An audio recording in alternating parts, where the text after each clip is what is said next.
broke a brake line, so I gotta use my e-brake to stop. It sucks.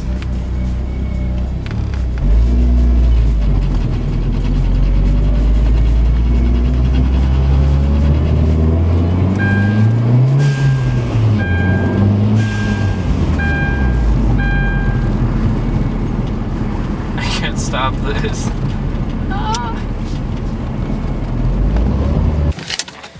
Yeah. Hey. Hey. Go back inside. Go. Come on. Go. Go inside.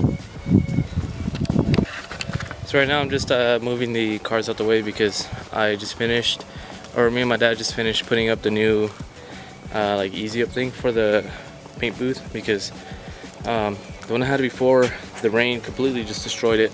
So now we had to buy a new one, and it's way bigger. So we just finished doing that, and right now I'm gonna put the S14 back where it was at because I had to move it into the garage. So right now S14's in the garage and it looks like poop. So right now I'm just gonna see if this starts because the battery's been dead for who knows how long.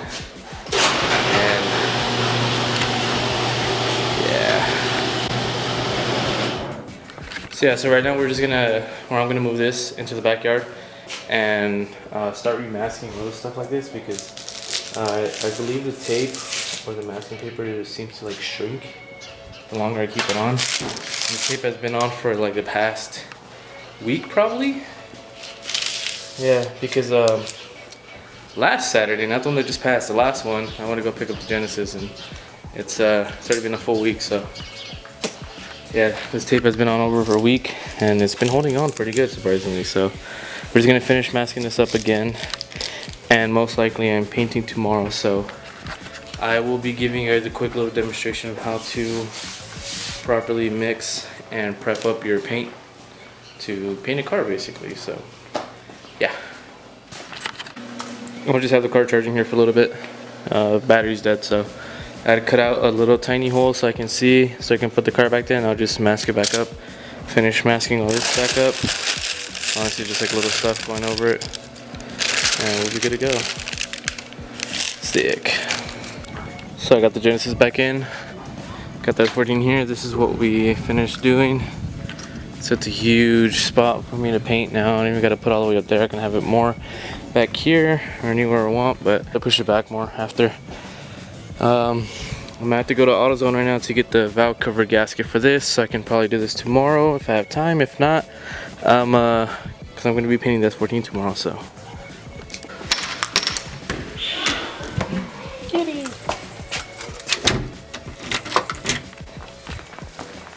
So I'm gonna go to AutoZone right now. To get the valve cover gasket, and I'm sure that's the only thing I need.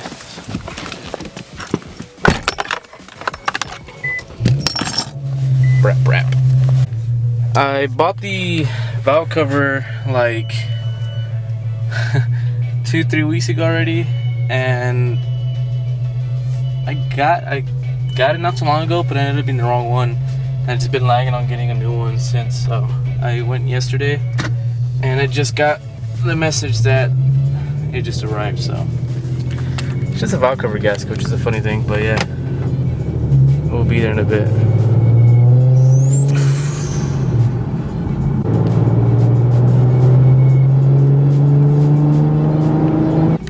I'm pretty lucky that AutoZone is legit like down the street from my house, so I come here all the time. Most of the people already know me here, and every time I try to get paint or anything that has to be like locked up, they give me the keys and everything, and it's pretty cool. But yeah, I'm here. Well, I don't got much light except that, so that's all I got to work with right now until we make lights up there. So hopefully we can do that by tomorrow. I'm gonna try to finish masking this up while I can before it gets too dark. And then, yeah, that's not pretty. Yeah, I'm just gonna finish masking this up, going over the last little things. And then, yeah. Well, I wanted to prep the front bumper, but it's a little too cold and windy, so I think I'm just gonna get the car painted.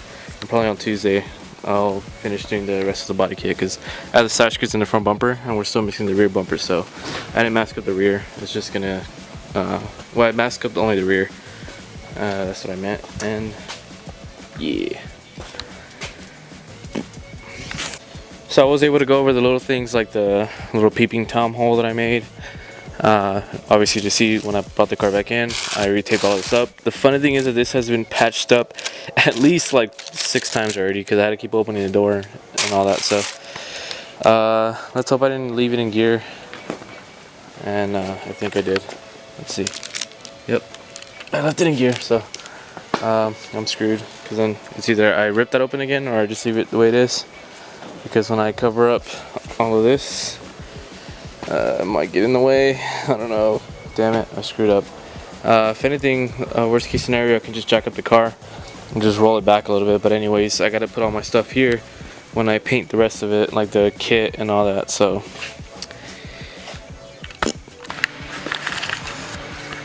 I probably look stupid right now because I don't have my hat on, but I'm gonna start painting the S14 right now. I just finished setting up the entire back piece so I won't get no wind. We just finished setting this up not too long ago and got the car all masked up. Got the wheels masked up and everything. I cannot say mask properly for some reason, but got all that done. The reason this is like this because I'm not gonna paint nothing back here, so that's just covered up. I'm just currently putting the some music on, so I'm about to start. I'm gonna try to give you guys as much as possible of info on how to mix paint and everything, and we'll go from there. Okay, so to begin with painting, you're gonna need some cups. These cups have different type of mixing ratios. This one's actually dirty, so you're gonna have cups that have different types of mixing ratio. Your paint on the back will say, like right here, say 2 to 1, so you gotta put 2 and 1. This doesn't have 2 to 1. Okay, so I have another cup that I can show you, but when it says like 2 to 1 or like the clear coat says 4 and 1, you're gonna use, let me see if I can focus, like right there it says 3 1 4 1 or 4 2 5 1. The first number is the parts, which is whatever, it could either be the base coat or the clear coat color, you know, that shit. So that's gonna be the first number, and the second number that shows the 1 is gonna be the little extra things. I don't know what to call that, but it's like the activator or the reducer. So right here we have reducer, which makes the paint thinner, and the activator for the clear coat to make it hard and strong, like my pee-pee. So yeah, so like let's say number 3 would be where it will say 2. You're gonna fill it up to whatever you want. It could either be up to 1 2 3 4 5, the orange color right here. That'll be the color, and then the reducer is gonna be the number 1, and you're gonna fill it up to the next 5, which is right above here. So that's how much paint you're gonna fill up to here, and when the reducer is gonna go all the way up to here. And then you start mixing for about 1 minute and you should be ready to paint. Some paints are different. Like I said, this is 2 to 1 and this is as small as that's 3 to 1. So I'm gonna have to go with I'm gonna have to look for my other cup and figure out what the size difference is with these and the other one. So okay, so I just came back from the garage. I will show you guys how I measured it with the other one, but the other one has leftover black paint and I was barely able to see, and it's really hard to show you guys through the camera. So it's almost exactly how 4 and 2 is. No, 4 and 1, sorry about that. But it's just a little bit higher. So let's say like right here, this is 4 and 1. This is where the base coat would be, and that's how much reducer it is. So I just have to go a little bit higher. And the better or the higher it is like it gives you more paint to play with. So thick. If it's 1 and 1, you're lucky because it would be like half of base coat and half of reducer, and your paint will last forever. So yeah. But before anything, I like to clean out my gun first. I like to actually take everything apart and make sure that everything is nice and clean before I start painting, because as you can see right now, my needle tends to get stuck and it's really hard to have paint flow through, and it'll get the tip stuck open and it'll just start leaking out paint. So I'm gonna clean it all up. I took most of this apart. I'm gonna take off this little thing right here and take off the tip, take off the cup and clean everything out thoroughly, and we'll get to that. There you go. Okay, I got my gun all cleaned up and I'm gonna start mixing paint, and I'll show you guys how, or I'll do like a little time lapse of that mixing and stuff.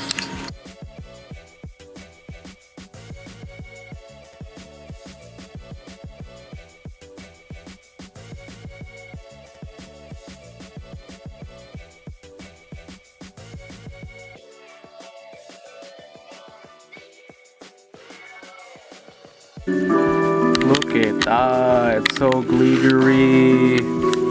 Alright, so now you just pour it into your cup of the spray gun and you'll start painting.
Alright, so after the last coat of clear, this is what the turnout is. It's pretty reflective. It actually looks really good. It's really nice and vibrant, and has a good amount of like metallic flakes on the inside. But the only thing that kind of bugged me is that I guess like some of the either from whatever I masked or what came from the sunroof, a lot of particles started falling. I don't know if you guys can see, but a bunch of particles started falling around there, and it kind of just ruined a little spot right here. And it doesn't look too bad. It's not highly noticeable unless you're like focusing and you're like, holy shit, what the fuck is that? What's that? But it's really not that bad though, honestly. Everything else came out really good, except I forgot to cover the engine bay at first. So under there, it's really really red. And I gotta tuck away. But I mean, the good thing is just that it's a bunch of overspray, so once this paint cures up for like another 2 days or whatever, I'm just gonna start pressure washing the engine bay front, because I kind of just ruined that. So, you know, why not help someone out and just not leave it red? So yeah, this came out really good, and that's basically how you do it. It was 3 coats of base coat and then 3 coats of clear coat. When you spray, just make sure to spray in a pattern, just saying like if this is like the first coat like this, you're gonna paint half of it over and then paint half of it over. Just do that in the entire car. I know some people say that you gotta paint all the way through one line and then another line and all the way through. You don't have to. I don't know if you guys saw in the video on the time lapse where it's like I'm doing spot by spot by spot by spot. As long as everything gets the same amount of coverage, you'll be fine. But if you are doing candy, yeah, you do gotta go all the way through, because if not, you're gonna leave different shades all around the car. So if it's candy, do the entire car. If it's just regular solid metallic or pearl, you'll be fine just doing spots. And yeah, thank God. So yeah, that's basically how I do my painting stuff. If you guys have any more questions, I understand this is not as professional as anywhere else, but I mean, for what it is, you're getting a 9 out of 10 of a professional job than anywhere else, you know. Instead of spray can, it's a little more pricier, but honestly you get better results, and you're not spending $25,000 or $3,000 for a paint job. This is basically what it would be worth Maybe not like the small little spots like I said over there, but honestly it's pretty close. So I mean, if you guys are gonna say I don't know, I'm pretty sure there's gonna be a lot of bad feedbacks about this, so just go ahead and comment. I'll read it, I'll respond to you guys. No hard feelings. If you guys have any questions, let me know. Comment on the video, like it, and subscribe if you guys haven't. Thank you. See you guys next time.